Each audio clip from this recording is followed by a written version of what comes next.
get the money, and then let's get around a table and let's create new rules. Literally that simple. Get the fucking money. I'm serious. Do not. There's a deep connection between money as an instrument of change and what you're doing now at social capital. Look, here's the thing. There's about 150 people that run the world. Anybody who wants to go into politics, they're all fucking puppets, okay? There are 150, and they're all men, that run the world, period, full stop. They control most of the important assets. They control the money flows. And these are not the tech entrepreneurs. Now, they are going to get rolled over the next 5 to 10 years by the people that are really underneath pulling the strings. And when you get behind the curtain and see how that world works, what you realize is it is unfairly set up for them and their progeny. Now, I'm not going to say that that's something that we can rip apart, but first order of business is I want to break through and be at that table. That's the first order of business. And the way that I do that is by proving that I can do what they do as well as they do it. And then do it better than how they do it. Because at the end of the day, they are commercial fucking animals. Okay? And they'll open the door out of curiosity and they'll let me stay because I add value. And then once I'm there, I can open the door for other people who can try to do the same thing. So my entire goal now is to be in a position to aggregate enough of the capital of the world to then reallocate it against my worldview. And I'm not saying my worldview is the best or right, but it is mine. And at the end of the day, there are 150 other fucking guys with their worldview, and they don't give a shit what you think about their fucking worldview. That's the truth. And so why not me? Why not? Why not one of you? Why not? And so in my life now, I'm just kind of like, why not? Why the fuck not? Fuck it. Can you tell us a little, so you have these 50-year goals for social capital. Yeah. 3 of them. Yeah. Can you give us your worldview through those goals?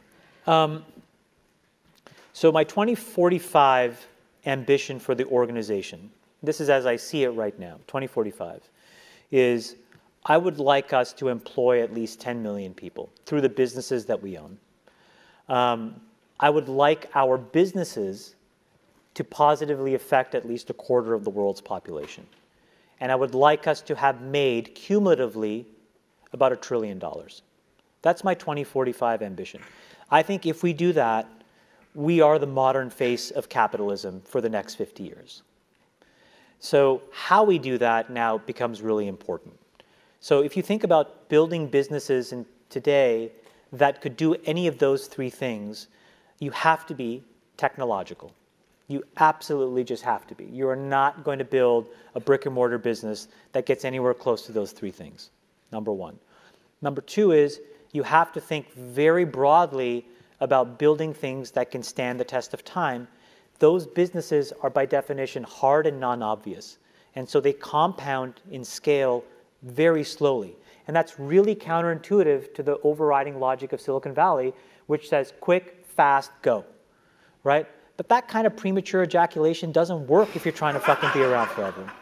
Like, you gotta be in the flow for decades. That is hard. It tests people's patience. It tests people's resolve. It tests people's really intellectual incision. And this is where everybody gives up. Everybody gives up. I had this moment today, just a total different way of describing this. Through the Warriors, I've met a lot of players, obviously. One of them who I've become unbelievably close to is David Lee. David Lee just got engaged to this unbelievable woman, Caroline Wozniacki, tennis player. Anyways, we were working out this morning, okay? Couples workout. Me and my wife, him and his fiance. So we're doing this thing, this treadmill thing, which my trainer concocted. And I'm in pretty good shape. And then you see what it really means to be extremely dedicated, in their case, to something which is physical fitness, because they're professional athletes. When I give up, right, when the average human gives up, their brain goes into fucking overdrive. Okay? And they're like, there's this next level burst. And so, like, it's that. Yeah. It's like when things get hard, can you double down? A different example, we had yesterday, we do these things every quarter called quarterly portfolio reviews, where incredibly intensive review of our entire portfolio, revisiting our strategy, talking about all the things we're doing to make sure we're on the right track. And I had this observation, which was, I started a diabetes business. My dad died of diabetes 3 years ago. Most of my relatives have it. I express the gene that makes me disproportionately susceptible to it. So it's something that I personally care about. But that business took 7 years to get to a place where we even have a chance of being viable. And I think to myself, in that example, I embodied a bit of Caroline Wozniacki. When things got hard, I pushed through the pain. Now, in my case, the pain was the fear of failure, continuing to write more money, a belief that I had that this business was going to work. And today, that business manages 1 million diabetics. And I think there is some kid out there whose family will be slightly less dysfunctional because their parents' disease is better managed. It's not going to go to a place where, like, they're getting dialyzed or, they're on an organ registry. And that value for that kid in our world and all of you that benefits will never be connected the dots, but that's okay. But it required just resilience. And I'm proud of that. Yeah. And so I want to bring back a little bit of that here so that it's not quick, fast, 5 million users, 10 million now, flip it, sell it, great, celebrate. It's like, hey, let's work on some hard shit together. Let's buckle down and look each other in the eye and say, we're going to support each other here. This is going to take 7 or 8 years. But if it works, it will really mean something. And it's something that matters to you for something that's other than just simple motivation of the social capital you get from your friends or money in the short term and winning bigger, longer term.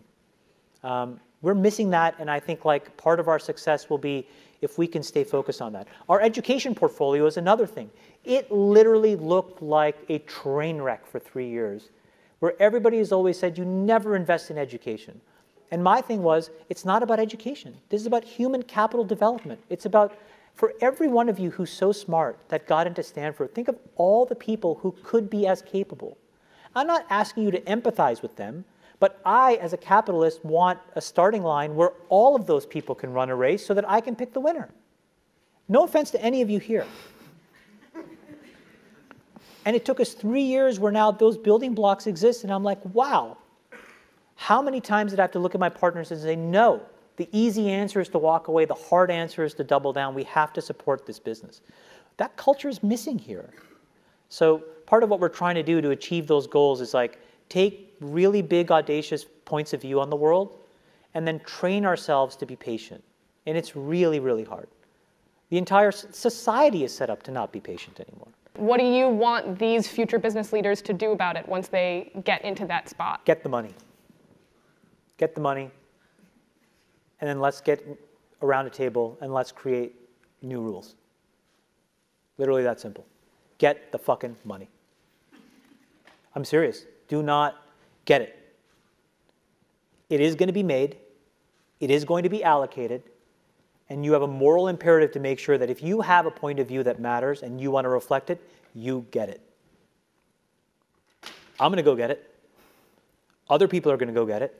And then it will be about a competition of views. And don't wrap yourself in all this liberal kind of bullshit about oh my God, money, blah. No, stop. Here's how the fucking world works, okay? It drives the world for better or for worse. Economic incentives drive entire swaths of populations to behave in very, very predictable, and then when you take it away, unpredictable ways. Ask anybody in your class that's from a developing nation. Ask anybody in your class who has seen that play out from where they're from. So that's what you have to do. You got to go and get it. If you control the capital and you have a point of view, you can now, then the question is, don't be a sellout. Whatever your worldview is, you should be spending time to think about what that is, so that when you control some of these purse strings, you push that view into the world. I will never judge you, and you should not judge me for what that worldview is. But the point is, the more diversity of those views, the more rational actors we have, and the more of a balanced, fair system. That is what diversity really means to me. It doesn't mean like, let's manage back to a quota. It doesn't mean like, okay, we need a black guy, a brown guy, we need a few. That's not what it means. This is what it means. Right? There are people in this audience that have probably dealt with the same kind of like life that I've dealt with. You have a very unique worldview that matters. And in the absence of capital, you're irrelevant. With capital, you're powerful. And then you decide. In small ways, in medium-sized ways, in large ways, right? It just depends on the scale of capital that you have. And so that's what's necessary now in capitalism, which is that we have to come back to like, what is it really? Is it an economic system? Yes. But it is a philosophy as well. Right? And it's a philosophy that says we will vote for the change we intend based on the views that we have. And when you look at the most successful people that operate in these tentacles, that's what they do. Look at the Koch brothers. That's what they do. They have built a network of influence based on capital. Their worldview is propagated into the world at an unbelievably aggressive rate that has been compounding for decades. That is genius. It is genius. It doesn't matter whether you agree with their worldview. The question is, what's the counterweight to their worldview? Can you name one? Can you name a group of people that operate in the exact same way, methodically, meticulously assembling capital, influence, assets, who believe the opposite? Irrespective of what you think of the Kochs, you want both views out in the world, at scale. Well, right now you have this and you don't have this. And there are many examples of that. And so get the money and don't lose your moral compass when you do. So I don't want to be one of those people that stumble into a company and look back and like, oh yeah, we were geniuses. I want us to be systematic. And I want us to be able to deploy tools and capabilities that get us closer and closer to that. And that is what, if you're, again, a traditionalist, freaks you out. And that's what allows you to make these much longer term commitments to businesses that are going to address healthcare, education. Well, no, that's just because I'm rich. But no, I mean, just to be honest, like, I don't need anybody else's money. That's like, look, this is not like a popular view. So the first fucking $1 billion was mine. And then I had to prove it. And then other people glom on. But, I mean, many of them started by caring. But I suspect over time, if we end up with $100, $200, $500 billion, how much of that last 50, 60% really care? That's okay. I want the fucking money. I will play the goddamn game and I'll win. Because I want the money. Because I want to extend my influence. Do you know what I'm saying? Yeah. They want a return. It's fine. Yeah. He wants the money. Because I want to win. I so deeply want to win. How, I'm just going to say this exactly as it's coming. How do you keep that power from corrupting you? I have no idea. That's the honest answer. I have no idea. I've become increasingly isolated. It's harder and harder for me to connect because I'm so in my own mind. Like, how does this all play out? You know, how do I fundraise? How do I help facilitate good investing decisions, which really means how do I help this great team think about a more platformized approach? And in that, I just get really isolated. And so I don't have a good answer. I like things like this, and I like to say the things that I do, and maybe it helps you in your own lives. But to be honest, it's very selfish. It helps me because like it reminds me of when I'm in a place, like it reminds me of these stories. Like just reminding myself, like I made $4.55 an hour at Burger King. I would get a $50 check, and I'd buy bus passes. That's awesome. I don't ever want to forget that. And I'll go months and not remember.